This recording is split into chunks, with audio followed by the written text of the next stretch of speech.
राधे राधे, हर हर महादेव। आज मैं आप लोगों को श्रावण मास में पड़ने वाली एकादशी पर एक बहुत ही सुंदर कथा सुनाने जा रही हूँ। यह कथा है जब भगवान श्री हरि विष्णु ने स्वयं भगवान शिव की पूजा की थी, आराधना की थी भगवान शिव को प्रसन्न करने के लिए। भगवान श्री हरि विष्णु ने पार्थिव शिवलिंग बनाया सावन के महीने में भगवान शिव की पूजा के लिए। पूजा करते समय भगवान श्री हरि विष्णु ने 1000 कमल पुष्प मंगाए थे भगवान शिव को अर्पित करने के लिए। 1000 नाम से बोल करके एक एक पुष्प भगवान शिव को चढ़ा रहे थे भगवान श्री हरि विष्णु। होता यह है कि भगवान शंकर लीला करते हैं। लीला यह करते हैं कि एक कमल का फूल अपने पास में रख लेते हैं।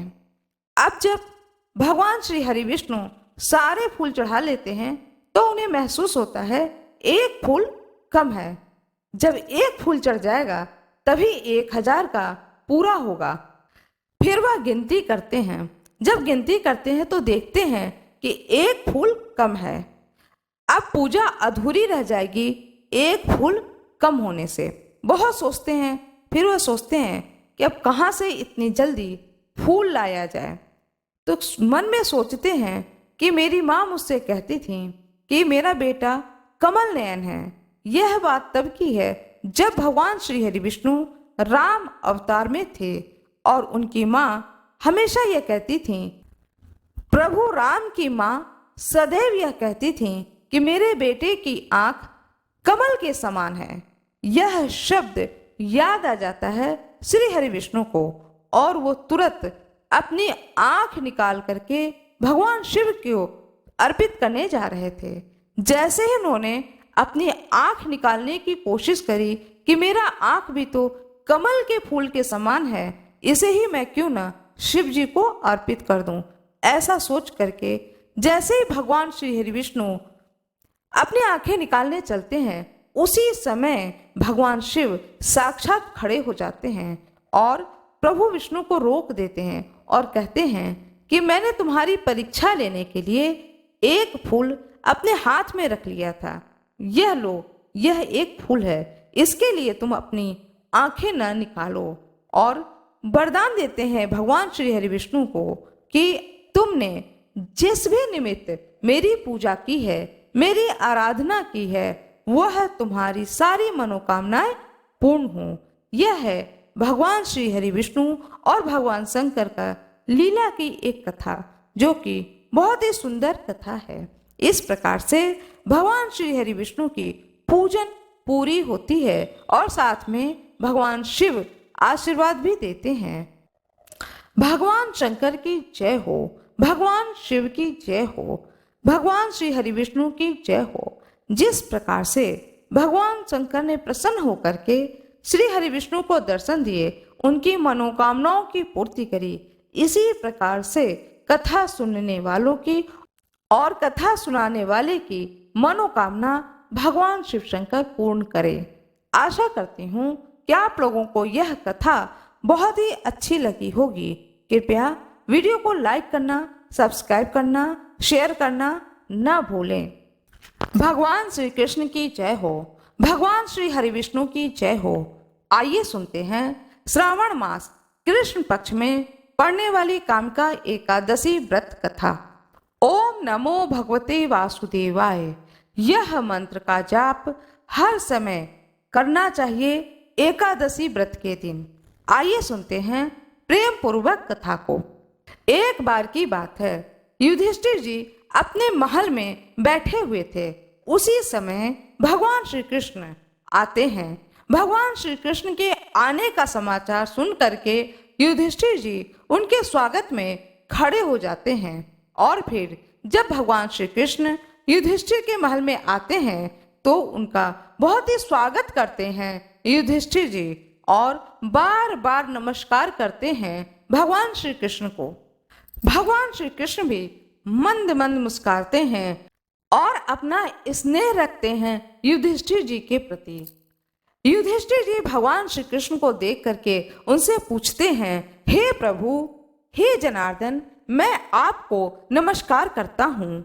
हे प्रभु, श्रावण मास के कृष्ण पक्ष में कौन सी एकादशी होती है, उसका वर्णन कीजिए। भगवान श्री कृष्ण कहते हैं, हे राजन, सुनो, मैं तुम्हें एक पाप नाशक उपाख्यान सुनाता हूँ, जिसे पूर्व काल में ब्रह्मा जी ने नारद जी के पूछने पर कहा था।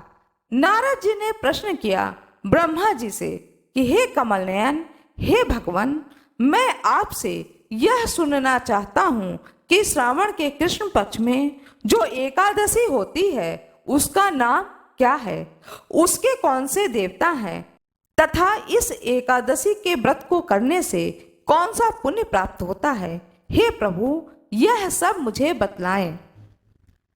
नारद जी के आग्रह करने पर ब्रह्मा जी कहते हैं, हे नारद, सुनो, मैं तुम्हें संपूर्ण लोकों के हित की इच्छा से तुम्हारे प्रश्न के उत्तर दे रहा हूँ। श्रावण मास में जो कृष्ण पक्ष की एकादशी होती है उसका नाम कामिका है। उसके स्मरण मात्र से वाजपेय यज्ञ का फल मिलता है। उस दिन श्रीधर, हरि, विष्णु, माधव और मधुसूदन आदि नामों से भगवान का पूजन करना चाहिए। भगवान श्री कृष्ण के पूजन से जो फल मिलता है वह गंगा, काशी, नैमिसारण तथा पुष्कर क्षेत्र में भी सुलभ नहीं है। सिंह राशि के बृहस्पति होने पर तथा व्यतिपात और दंड योग में गोदावरी स्नान से जिस फल की प्राप्ति होती है वही फल भगवान श्री कृष्ण के पूजन से भी मिलता है। जो समुद्र और वन सहित समूची पृथ्वी का दान करता है तथा जो कामिका एकादशी का व्रत करता है, वे दोनों समान फल के भागी माने गए हैं।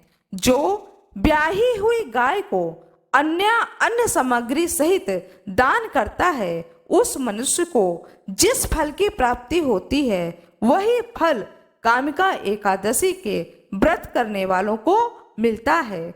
जो नरश्रेष्ठ श्रावण मास में भगवान श्रीधर का पूजन करता है उसके द्वारा गंधर्वों और नागों सहित संपूर्ण देवताओं की पूजा की जाती है। अतः पाप भीरु मनुष्यों को यथाशक्ति पूरा प्रयत्न करके कामिका के दिन श्री हरि का पूजन करना चाहिए। जो पाप रूपी पंख से भरे हुए संसार समुद्र में डूब रहे हैं, उनका उद्धार करने के लिए कामिका का व्रत सबसे उत्तम है। अध्यात्म विद्या परायण पुरुषों को जिस फल की प्राप्ति होती है उससे बहुत अधिक फल कामिका व्रत का सेवन करने वालों को मिलता है। कामिका का व्रत करने वाला मनुष्य रात्रि में जागरण करके न तो कभी भयंकर यमराज का दर्शन करता है और न ही कभी दुर्गति में ही पड़ता है। लाल मणि, मोती, वैदुर्य और मूंगे आदि से पूजित होकर भी भगवान विष्णु वैसे संतुष्ट नहीं होते हैं जैसे तुलसी दल से पूजित होने पर होते हैं। जिसने तुलसी की मंजरी से श्री केशव का पूजन कर लिया उसके जन्म भर का पाप निश्चय ही नष्ट हो जाता है। जो दर्शन करने पर सारे पाप समुदाय का नाश कर देती हैं। स्पर्श करने की तो बात ही क्या, स्पर्श करने पर शरीर को पवित्र बना देती हैं और प्रणाम करने पर रोगों का निवारण करती हैं। जल से सींचने पर यमराज को भी भय पहुंचाती हैं। आरोपित करने पर भगवान श्री कृष्ण के समीप ले जाती हैं और भगवान के चरणों में चढ़ाने पर मोक्ष रूपी फल प्रदान करती हैं। उस तुलसी देवी को नमस्कार है, उस तुलसी देवी को बारंबार नमस्कार है। जो मनुष्य एकादशी को दिन रात दीप दान करता है उसके पुण्य की संख्या चित्रगुप्त भी नहीं जानते हैं। एकादशी के दिन भगवान श्री कृष्ण के सम्मुख जिसका दीपक जलता है उसके पितर स्वर्ग लोक में स्थित होकर अमृत पान से तृप्त होते हैं। घी अथवा तिल के तेल से भगवान के सामने दीपक जलाकर मनुष्य देह त्याग के पश्चात करोड़ों दीपकों से पूजित हो स्वर्ग लोक में जाता है।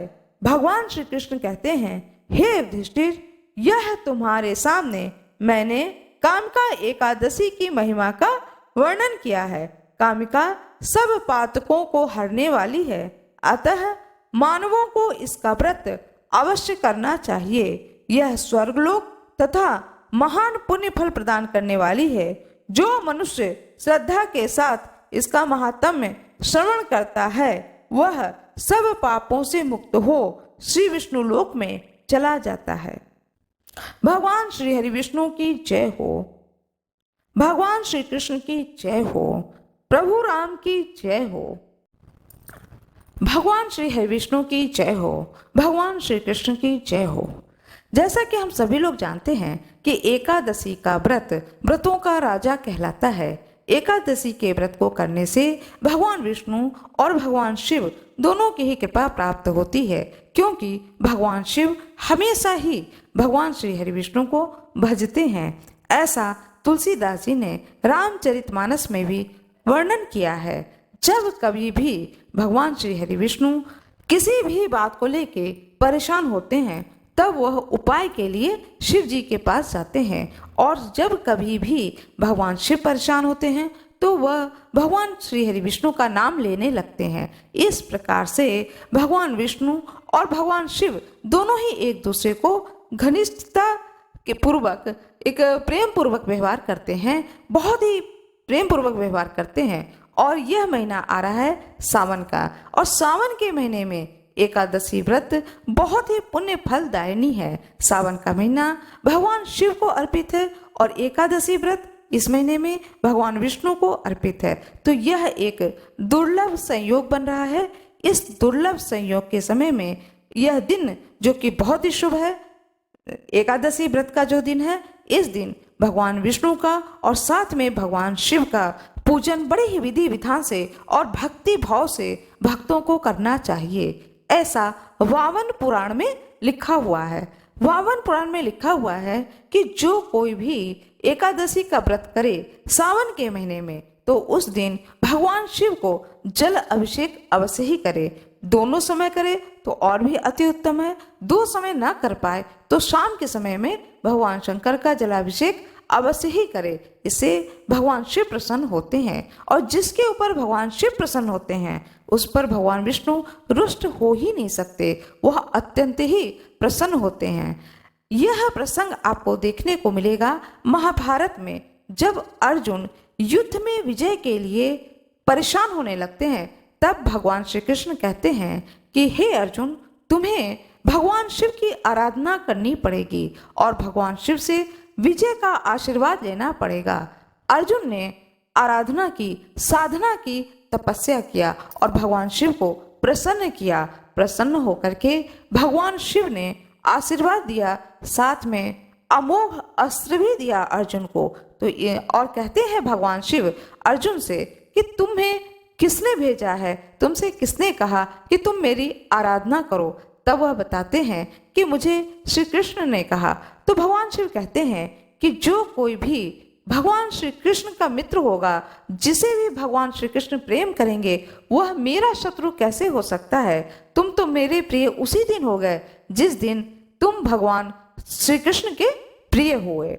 इस प्रकार से यह भी एक प्रसंग देखने को मिलता है महाभारत कालीन के इस प्रसंग के द्वारा। तो आइए जानते हैं कि इस बार श्रावण मास कृष्ण पक्ष में कामिका एकादशी व्रत किस दिन किया जाएगा और पूजा का शुभ मुहूर्त क्या है, पारणा का शुभ मुहूर्त क्या है इस दिन। जबकि कहा जाता है कि भगवान जो है 4 महीने के लिए भगवान श्री हरि विष्णु शयन करने गए हैं क्षीर सागर में। तो इस स्थिति में भगवान श्री हरि विष्णु की पूजन किस प्रकार से करें, आइए जानते हैं इस वीडियो के द्वारा। कृपया वीडियो को लाइक जरूर कर दीजिएगा और कमेंट बॉक्स में जय श्री हरि विष्णु अवश्य ही लिख दीजिएगा। बहुत लोगों ने 4 महीने के लिए अपने घर में भगवान श्री हरि विष्णु को शयन कराया होगा। बहुत लोगों ने मंदिर में शयन कराया होगा। एक ये विधान है कि अपने घर में भी लोग कर लेते हैं, बहुत जगहों पे मंदिरों में किया जाता है कि श्री हरि विष्णु की जो मूर्ति होती है उन्हें 4 महीने के लिए एक बिस्तर पर लिटाया जाता है, मच्छरदानी लगा दिया जाता है और साथ में नित्य प्रति 1 लोटा जल, सुबह के समय में ताजा 1 लोटा जल भरा जाता है और रखा जाता है भगवान श्री हरि विष्णु के पलंग के पास में, और साथ में कुछ फल और मीठा भोग लगाया जाता है। उन्हें जगाया नहीं जाता है, वो लेटे हुए अवस्था में ही रहते हैं। इसी अवस्था में उनकी पूजन की जाती है।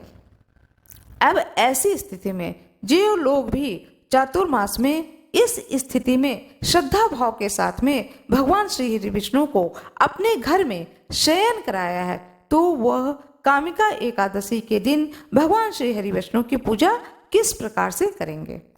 तो आइए जानते हैं किस प्रकार से पूजन करेंगे।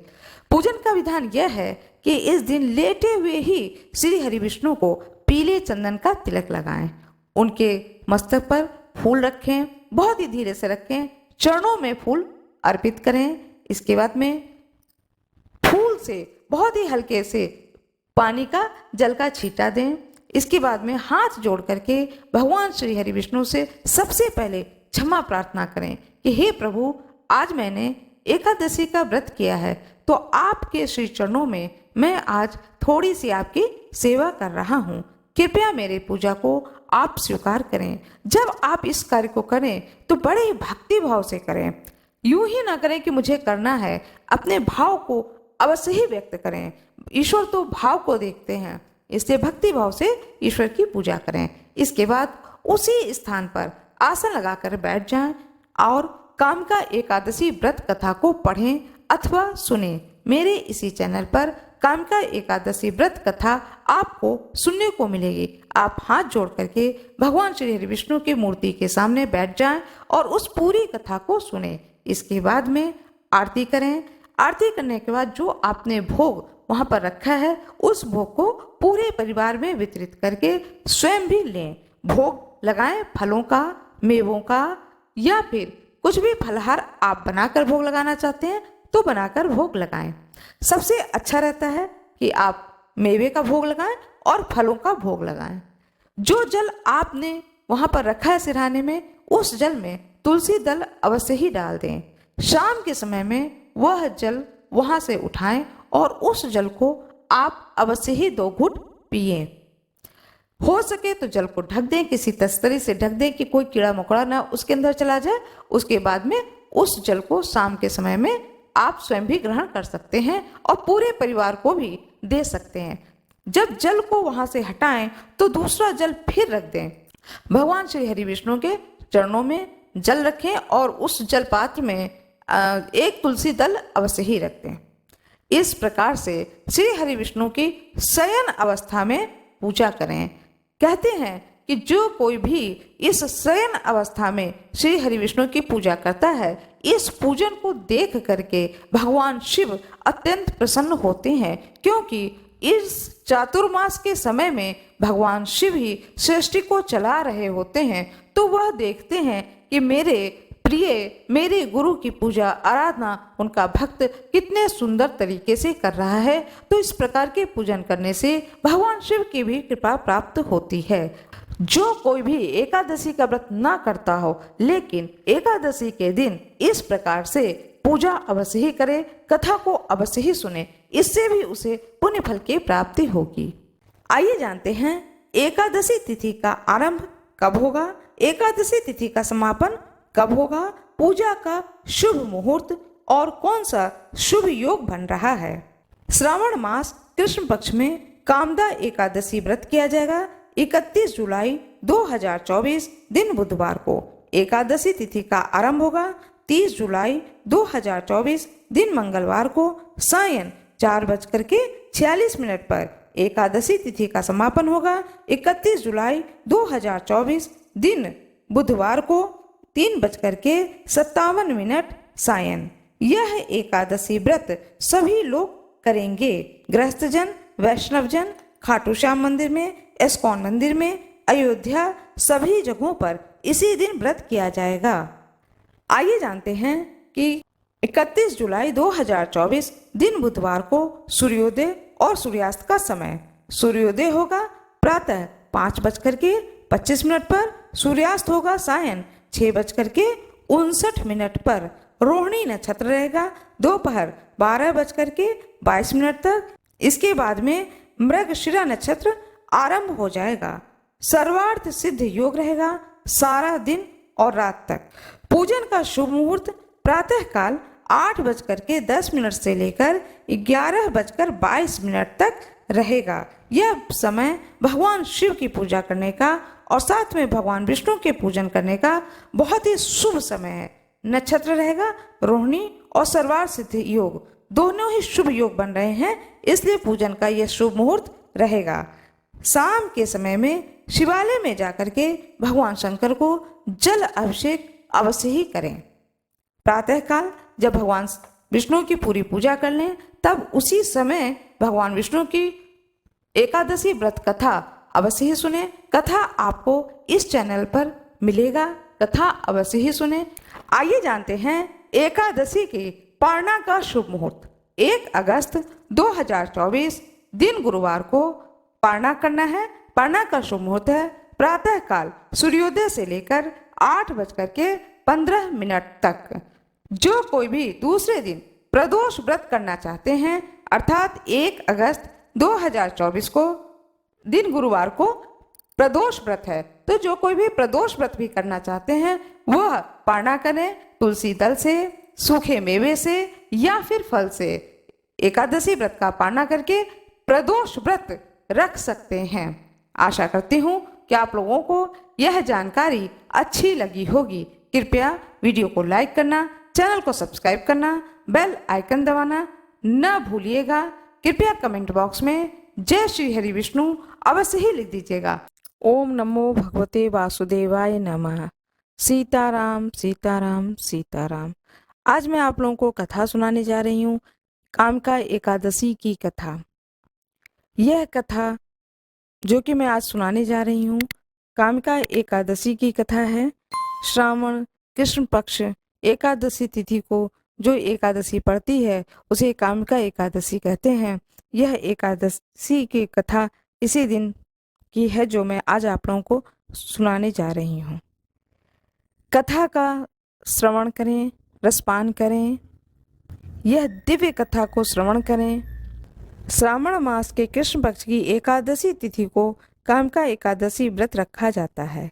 ब्रह्मदेव ने नारद मुनि को कामिका एकादशी की महत्ता बताई थी।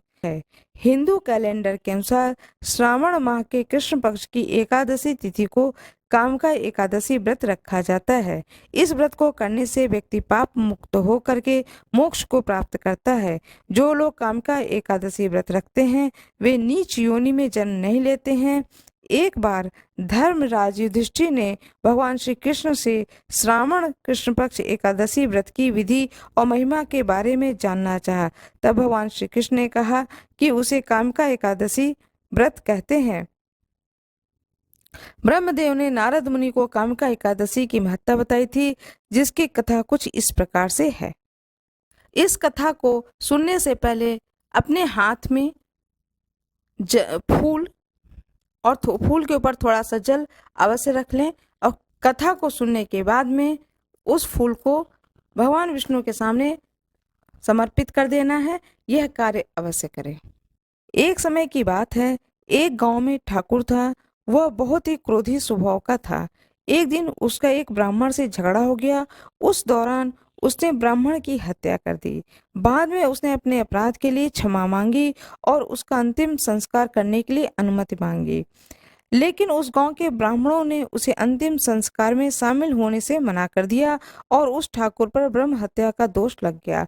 ब्राह्मणों ने उस ठाकुर के घर भोजन करने से इनकार कर दिया और उसके किसी भी मांगलिक कार्य में ब्राह्मण नहीं जाते थे। समय व्यतीत होता गया। एक दिन उसे एक मुनि मिले। उस ठाकुर ने अपने मन की व्यथा उनसे कही और पूरी घटना की सच सच बता दिया। फिर उसने मुनि से पूछा कि ब्रह्म हत्या का पाप कैसे दूर होगा। तब उस मुनि ने कहा कि तुम कामिका एकादशी का व्रत रखो। यह श्रावण मास के कृष्ण पक्ष की एकादशी को किया जाता है। मुनि ने ठाकुर को कामिका एकादशी व्रत की विधि और महत्व को विस्तार से बताया। मुनि के बताए अनुसार उस ठाकुर ने कामिका एकादशी का व्रत रखा, भगवान विष्णु का पूजन किया और रात्रि के समय वह भगवान विष्णु की मूर्ति के पास शयन कर रहा था। तभी स्वप्न में उसे श्रीहरि के दर्शन हुए। भगवान विष्णु ने उसे ब्रह्म हत्या के दोष से मुक्त करके क्षमा दान दिया। जो लोग कामिका एकादशी की रात में अपने पितरों के लिए दीपक जलाते हैं, उनके पितर लोक में अमृत के समान पुण्य प्राप्त करते हैं। कामिका एकादशी का व्रत महत्व को सुनने वाले भी पाप से मुक्त होकर वैकुंठ को जाते हैं। ब्रह्मदेव ने नारद से कहा कि जो भी मनुष्य कामिका एकादशी का व्रत करता है उसे स्वर्ग लोक में स्थान प्राप्त होता है, वह पाप से मुक्त हो जाता है। इस दिन भगवान विष्णु के सामने घी का दीपक अवश्य जलाएं। इस कथा को सुनने से पहले अपने हाथ में फूल और फूल के ऊपर थोड़ा सा जल अवश्य रख लें और कथा को सुनने के बाद में उस फूल को भगवान विष्णु के सामने समर्पित कर देना है। यह कार्य अवश्य करें। जब कथा सुन लें उसके बाद में 11 रुपए 21 रुपए यथाशक्ति जितने भी हैं कुछ रुपए भगवान विष्णु के सामने जरूर रख दें, जिसे दूसरे दिन किसी भी मंदिर में किसी भी ब्राह्मण को दान कर दें या दान पात्र में मंदिर के दान पात्र में उसे डाल दें। दान अवश्य करना चाहिए। मेरा ये वीडियो कैसा लगा, लाइक शेयर सब्सक्राइब जरूर करें। ज़्यादा से ज़्यादा लोगों को शेयर करें जिससे कि वह भी इस कथा का पुण्य रूपी फल प्राप्त कर सकें। कथा को सुनने से, श्रवण करने से, एकादशी कथा का श्रवण करने से लोग कहा जाता है कि मोक्ष की प्राप्ति होती है। कथा अवश्य सुननी चाहिए। जो भी एकादशी का व्रत करते हैं उन्हें कथा अवश्य सुननी चाहिए। धन्यवाद।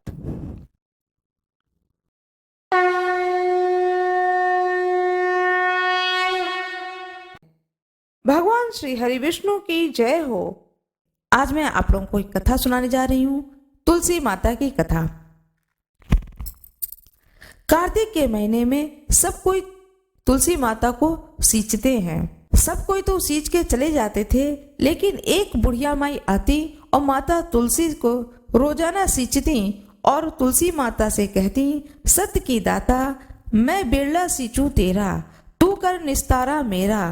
तुलसी माता अड़ुआ दे लड़ुआ दे, पीताम्बरा की धोती दे, मीठा मीठा घास दे, बैकुंठ का वास दे, चटके की चाल दे, पटके की मौत दे, चंदन की काठ दे, झालर की झिनकार दे, साईं का राज दे, दाल भात का जमीन दे, 11 का दिन दे, कृष्ण का कंधा दे। इतनी बात सुनकर माता तुलसी सूखने लगी। एक बार भगवान कृष्ण ने पूछा कि तुम्हारे पास तो इतनी औरतें आती हैं तुम्हें जिमाने, गातने, तुम्हें पूजने, और तुम सूखने कैसे लगी? तब तुलसी माता ने कहा कि एक बुढ़िया माई आती है जो रोजाना इतनी बात कहकर जाती है। मैं तो और सब कुछ दे दूंगी, पर आप भगवान कृष्ण के कंधा कहाँ से दूंगी? थोड़े दिन बाद वह बुढ़िया मर गई। सब उसको उठाने लगे, पर वह इतनी भारी हो गई कि उठे ही नहीं। सब कोई कहने लगे पाप घाट की माला फेरती होगी जिससे इतनी भारी हो गई है। भगवान बूढ़े ब्राह्मण का रूप धारण करके आए और सबसे पूछने लगे कि इतनी भीड़ क्यों हो रही है। सब लोग बोले एक बुढ़िया है जो कि मर गई है, पापनी थी इसलिए किसी से नहीं उठती। तब भगवान बोले कि इसके कान में एक बात कहने दो तो यह उठ जाएगी। सबने कहा तू भी मन की निकाल ले। भगवान ने जाकर उसके कान में कहा, बुढ़िया माई तू बिरला सींचे मेरा, मैं करूं निस्तारा तेरा। बुढ़िया माई अड़ुआ ले गड़ुआ ले, पीताम्बर की धोती ले, मीठा मीठा घास ले, बैकुंठ का बास ले, चटके की चाल ले, पटके की मौत ले, चंदन की काठ ले, झालर की झिनकार ले, साईं का राज ले, दाल भात का जमीन ले, कृष्ण का कंधा ले। इतना सुनते ही बुढ़िया माई हल्की हो गई।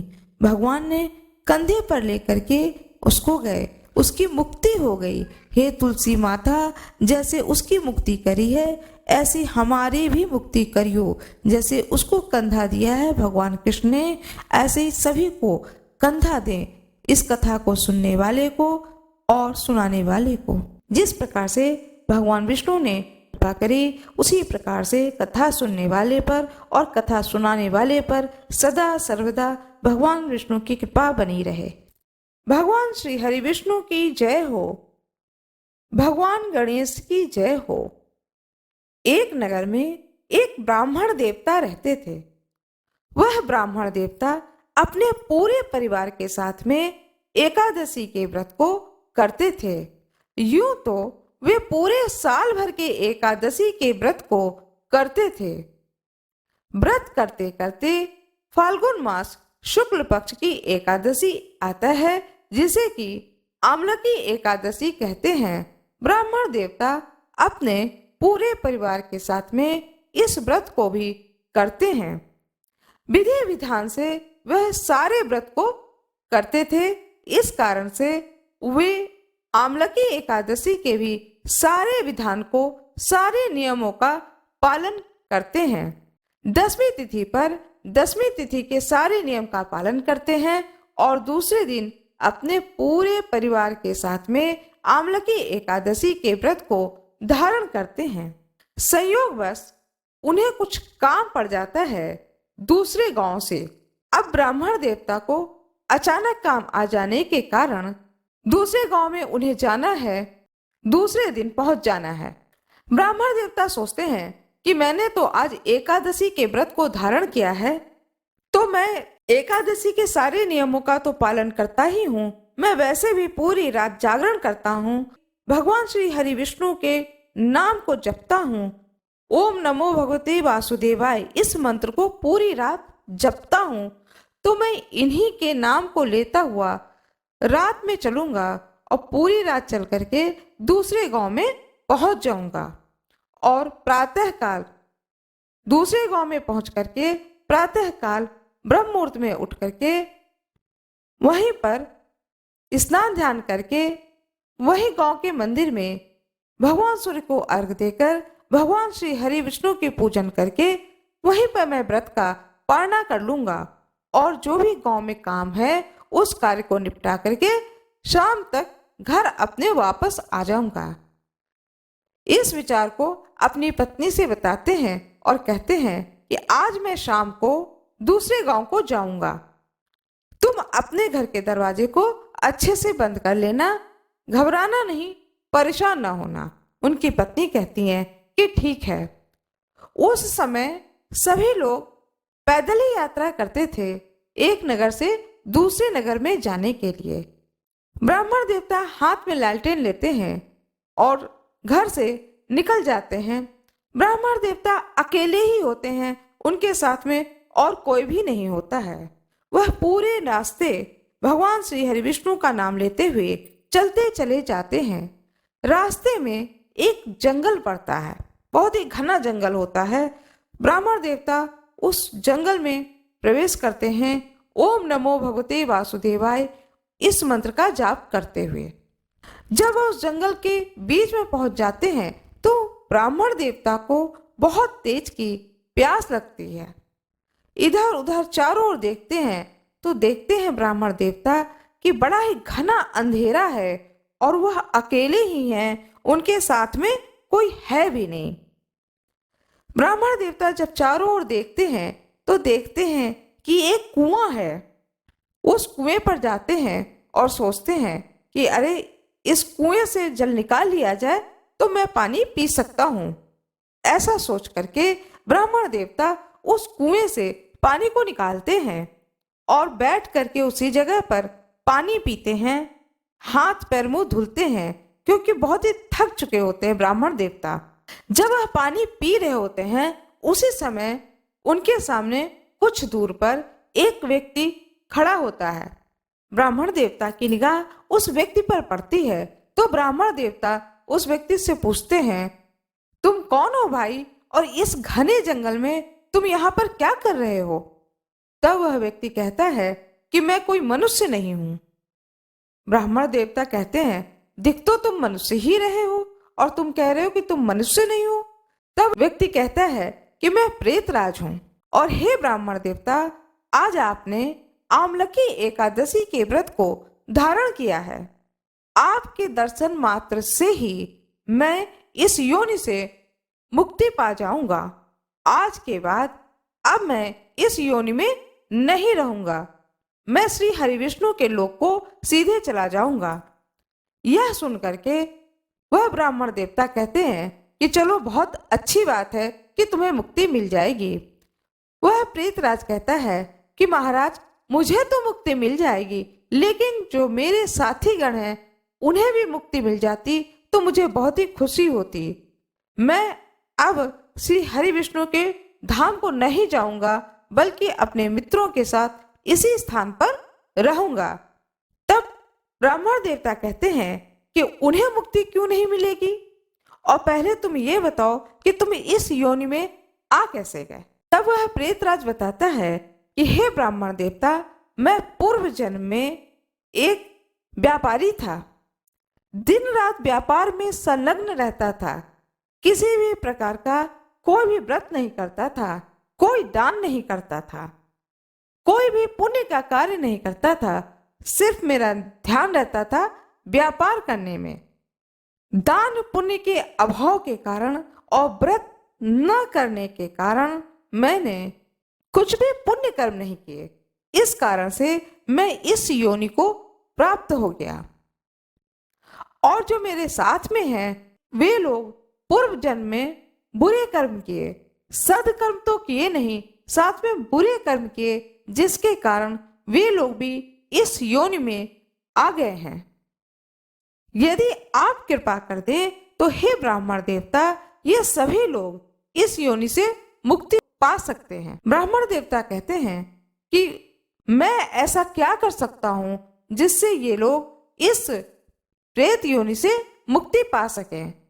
तब वह प्रेतराज कहता है, हे ब्राह्मण देवता, यदि आप इनके गोत्र का नाम लिख लें और गया तीर्थ में जाकर के इनका तर्पण कर दें तो ये लोग इस योनि से मुक्ति को प्राप्त हो जाएंगे। साथ में आपको बहुत ही आशीर्वाद देंगे, जिससे आपका शुभ होगा। ब्राह्मण देवता दयालु स्वभाव के होते हैं। वह कहते हैं कि यदि मेरे इतना करने से किसी को मुक्ति की प्राप्ति हो जाती है तो मैं इस कार्य को अवश्य ही करूंगा। इस तरह से प्रेतराज ने उन सभी जो उनके साथी लोग होते हैं उनके कुल और गोत्र का नाम ब्राह्मण देवता को बता देते हैं। ब्राह्मण देवता उन सभी को आशीर्वाद दे करके दूसरे नगर की ओर चल देते हैं। दूसरे नगर में पहुंच करके आराम करते हैं। फिर प्रातः काल ब्रह्म मुहूर्त में उठ करके स्नान ध्यान करके भगवान सूर्य को अर्घ देने के बाद में भगवान श्री हरि विष्णु के मंदिर में जाकर उनकी पूजा करते हैं और फिर व्रत का पालना करते हैं।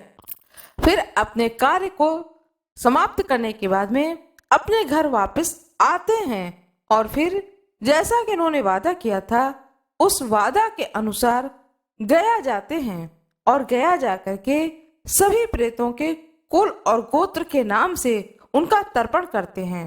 तर्पण करने से उन सभी की मुक्ति हो जाती है। वे सभी स्वप्न में आकर के ब्राह्मण देवता को आशीर्वाद देते हैं और कहते हैं कि हे ब्राह्मण देवता, आपके कारण आज हमें इस योनि से मुक्ति हो गई है। और ब्राह्मण देवता को प्रणाम करके वैकुंठ धाम को चले जाते हैं। भगवान श्री हरि विष्णु की जय हो। जिस प्रकार से कि एकादशी के व्रत को करने से और व्रत की पालना को करने से उस ब्राह्मण देवता के अंदर इतनी शक्ति आती है और स्वयं भगवान श्री हरि विष्णु की कृपा की प्राप्ति होती है, ऐसे ही जो कोई भी एकादशी के व्रत को धारण करता है, कथा को सुनता है अथवा सुनाता है, उस पर भी भगवान श्री हरि विष्णु की कृपा अवश्य ही हो। आशा करती हूँ कि आप सभी लोगों को यह कथा बहुत ही अच्छी लगी होगी। कृपया कमेंट बॉक्स में भगवान श्री हरि विष्णु की जय हो, जय श्री राम अवश्य ही लिख दीजिएगा। वीडियो को लाइक कर दीजिएगा, चैनल को सब्सक्राइब कर दीजिएगा, बेल आइकन दबाना ना भूलिएगा। आप लोगों का बहुत बहुत धन्यवाद।